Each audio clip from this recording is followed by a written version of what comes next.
नमस्कार दोस्तों, सभी को वंदे मातरम। दोस्तों, आज अगर आप सोशल मीडिया पर नजर डालेंगे तो इंडियन डिफेंस को लेकर एक न्यूज़ बड़ी तेजी के साथ वायरल होती हुई नजर आ रही है, जिसमें कई लोग दावे कर रहे हैं कि हो सकता है कि बहुत जल्द इंडियन गवर्नमेंट और भारतीय वायुसेना मिलकर 60+ Rafale F4 fighter jets purchase कर सकते हैं।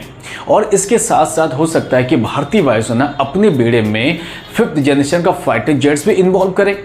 अगर 5th जनरेशन का फाइटर जेट्स इन्वॉल्व किया जाएगा तो obviously F-35 lighting otherwise Sukhoi 57E दोनों में से किसी एक को परचेस किया जा सकता है, क्योंकि मौजूदा हालात कुछ ऐसे हैं कि एक तरफ पाकिस्तान, एक तरफ चाइना, और दोनों से फाइट करने के लिए इंडियन एयरफोर्स को 42+ स्क्वाड्रन की सख्त रिक्वायरमेंट है, और जिसको देखकर लग रहा है कि भारतीय सेना और भारतीय वायुसेना दोनों ने कमर कस ली है कि बहुत जल्द वो इस टारगेट को अचीव करेंगे।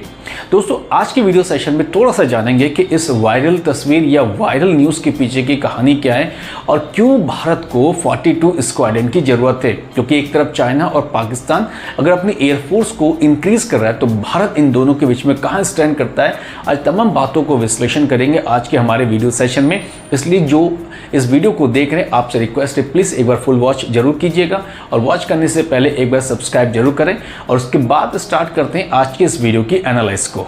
दरअसल दोस्तों, अगर आप इंडियन एयरफोर्स की कहानी में जाएंगे तो इंडियन एयरफोर्स अभी अपनी स्ट्रॉन्ग पोजीशन को अचीव नहीं कर पाया, क्योंकि एक तरफ पाकिस्तान और दूसरी तरफ चाइना की तरफ J-20, J-35 जैसे 5th जनरेशन के फाइटर एयरक्राफ्ट है जो बहुत जल्दी पाकिस्तान को तोहफे में भी दे सकती है। ऐसी न्यूज़ जो होते हैं आजकल अक्सर वायरल होते नजर आते हैं, और इंडिया को लगातार दोनों मोर्चे पर फाइट करने की जरूरत है। इसलिए दोनों मोर्चे पर जब फाइट करेंगे तो हमारी स्क्वाड्रन 42+ होनी चाहिए।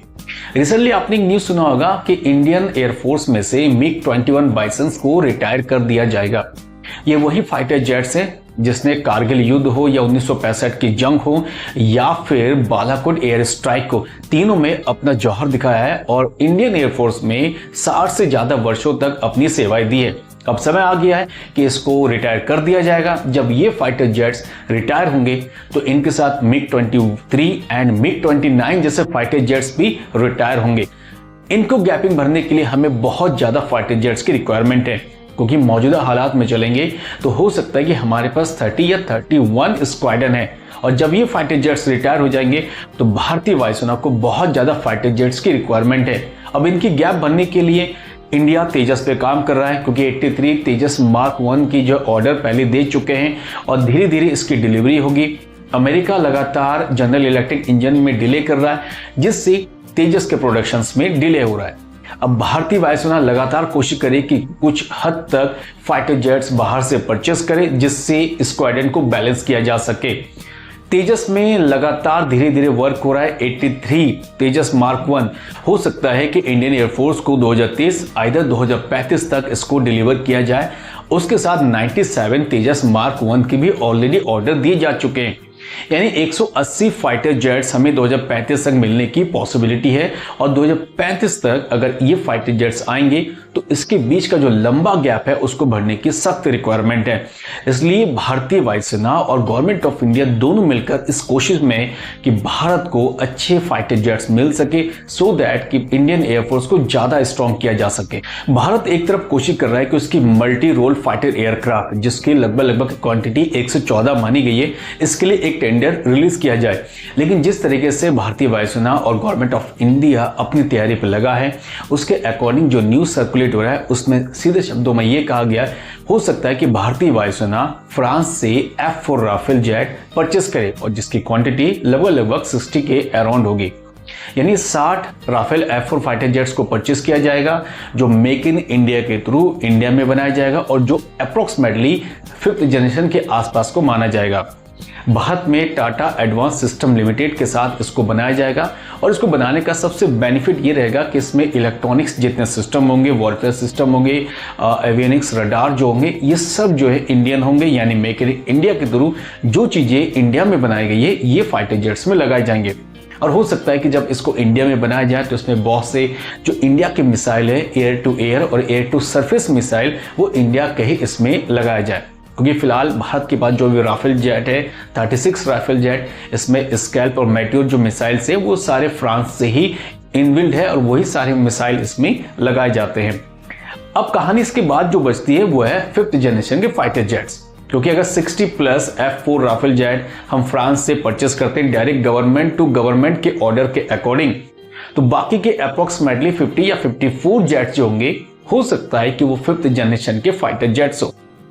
अब जब 5th जनरेशन के फाइटर जेट्स की बात आती है तो भारत के लिए बड़ी मुसीबत है, क्योंकि एक तरफ F-35 लाइटिंग जो यूएसए मेड होगा, दूसरी तरफ से सुकोई 57E जो रशियन मेड होंगे।